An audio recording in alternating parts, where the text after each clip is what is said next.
Anshu, I would really like to understand how, in your mind, as a strategic coach, as a strategic life coach, you interview and you're one of the finer interviewers that, the country has seen, if you will. And I've seen your work Wow. and I'm so Thank you. inspired by it. And it's really Thank you. amazing. And I know, I was one of the first people to interview with you. And I think that was really a trigger for me also, where it made me realize as to habit patterns can be changed and altered, right? Yes. But Yes. Anshu, how would you imagine, for the number of people that you've interviewed and interacted with and who've come into the stream of your energy existence, so to speak, how would you imagine someone can commit to that change? Because I know people often, and even when it comes to coaching, for me, when people come to me and all sorts of ages and stages come, I think making up your mind to make up your mind is a stage where we can get them at, right? And you would understand this. But really committing to that change and being consistent with that change and not getting affected by the environment and really being able to understand, compartmentalize, strategize, rewire, repattern your already existing behaviors, right? Because I do believe that emotional habits are about being able to create and contribute effectively, right? So in your opinion, Anshu, how can one really commit to change and be consistent towards that change? Sure. Thank you so much. It's a beautiful question, and I would like to answer it in a little long form.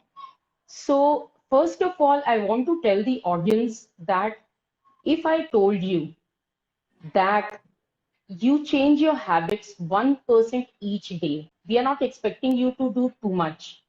But if you do it 1% each day with consistency, you might not see immediate results. In fact, you might often ignore the tiny changes that you might have. But in 1 year time, you would be a 37% better person than what you were on the first day when you started.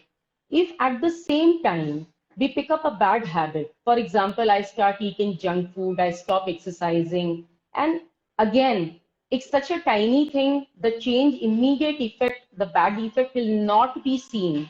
So then I keep on going on doing it. Okay, nothing is happening, right? Nothing bad is happening with me. So let Sure. me continue. Eating pizza today didn't harm me. So maybe, Yeah. I can have one more pizza, after 3, 4 days, again another one, because I'm not seeing any effect of it. Sure. So, and to tell you, habits work in compound interests.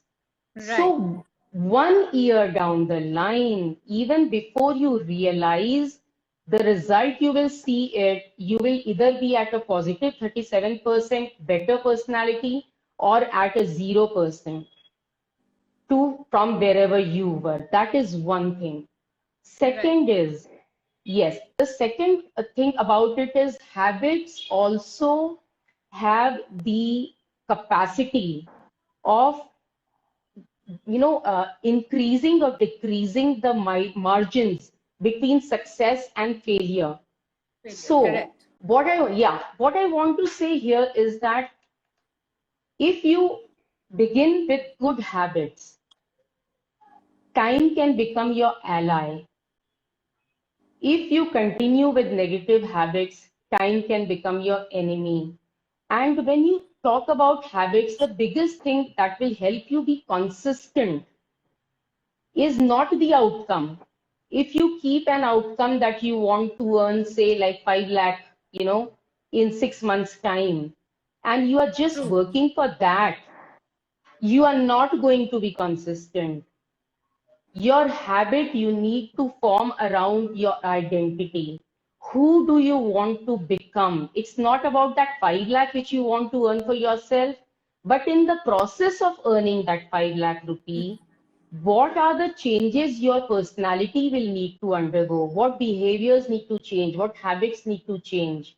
What identity will you be in those 6 months of time or 1 year of time? That is the thing that will trigger your subconscious mind to be more in alignment with all this habit forming pattern. So Very that's well. why, I mean, yeah, the only way you will be able to be consistent is always when you are journaling, write down who do you want to become? What is the identity that you want to take up for yourself? True. Not just the goal that, the materialistic goal, the tangible goal.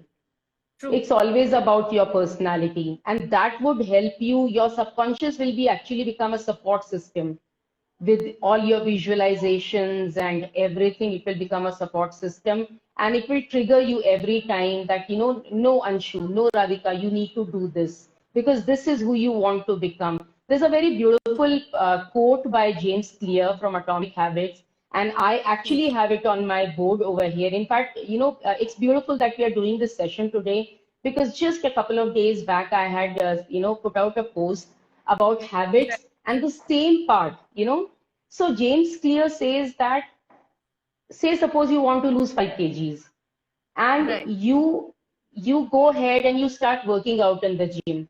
Now there are days when you will have no time, or maybe you're not feeling all that well, or maybe some other thing is there. You just do some exercise, or you just go and show up in the gym for 2 minutes. What you are doing with that is you're casting a vote for the person who you want to become. And who is that person? Not the person who has lost 5 kgs, but the person who does not miss workouts even on a bad day. So true. Yeah. So you are casting a vote by going to the gym, even if you're actually not losing weight or doing anything, really so much. But at least True. going there itself, you are forming that habit and you are taking that identity one day further. Yeah. Very well said.